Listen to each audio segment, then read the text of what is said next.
Hi everyone. Someone messaged me this morning and asked which books I take with me on my travels.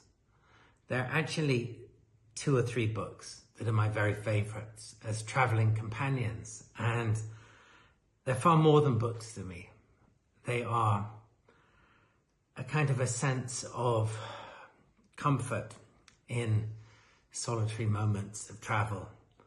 They are friends, and they are the kind of books that reveal a little more each time you pick them up and read them, either from beginning to end, or what I like to do, to dip into them. The book that I always travel with is this one. It's Caravan of Dreams. This is the first edition, which has a picture of my father on the back. It's by my father. And this one even has the publicity band because it's so old and original. I love to dip into this book, as I say, and I find that each time I do dip into it, I get something that I have never noticed before. I don't know. Let me see. Okay, I'll open it at random and see what I find.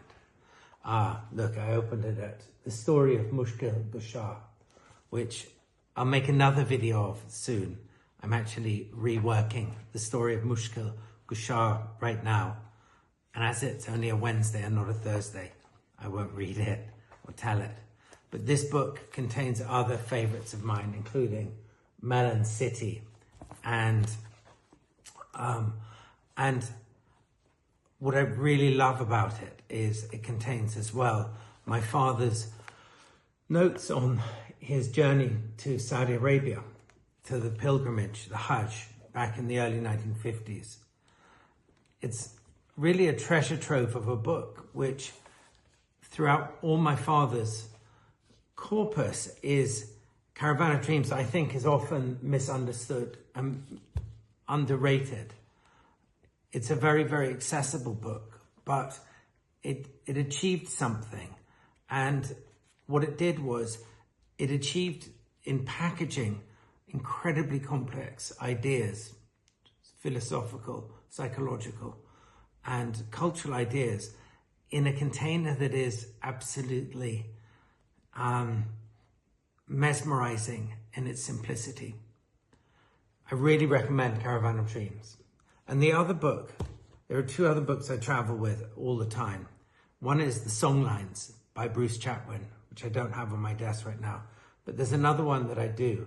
And I've had this copy since I lived in Japan in 1991.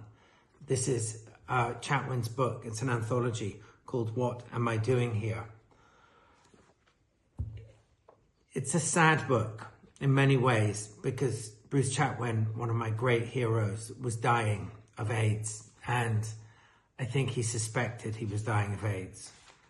And it was too tragic. He was in his 40s. He was one of the greatest, most unusual, eclectic writers of his time. He was a collector of people and situations. He was a raconteur, and although I never met him, he would have been the very, very best traveling companion, particularly on a long train journey. Opening it at random, as I've just done, I see that he's hoping that he has malaria. This bit at the beginning, Asunta, it starts with this. What am I doing here?